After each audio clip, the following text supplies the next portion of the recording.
देवी आई तुम्ही असं खचून नका जाऊ। श्रीकांत सरांना आता फक्त तुम्हीच आधार आहात। तुमच्या आधाराची गरज आहे त्यांना। मला सांगा, तुम्ही जर का असं खचून गेलात तर कसं चालेल? तुम्ही अजिबात काळजी करू नका। श्रीकांत सरांना काहीच होणार नाहीये, ते लवकर बरे होतील।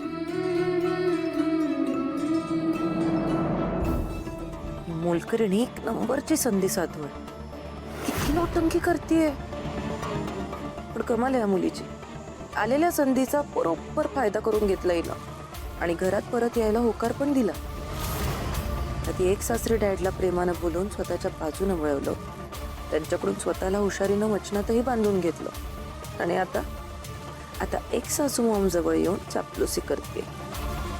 यांचं मन वळवण्याचा चांगलाच प्लॅन केला हिनं। किती मोठी ड्रामेबाज मुलगी आहे यार ही। एवढा ड्रामा तर मला पण नाही जमलाय कधीच। आई, हे बघा, तुम्ही धीर सोडू नका। काही नाही होणार आहे बाबांना। आपण सगळे आहोत ना त्यांच्यासोबत। तुम्ही नका काळजी करू। बाबांना लवकरात लवकर बरं वाटेल। त्याला बरं वाटलंच पाहिजे। काही झालं तरी श्रीकांत बरा झालाच पाहिजे।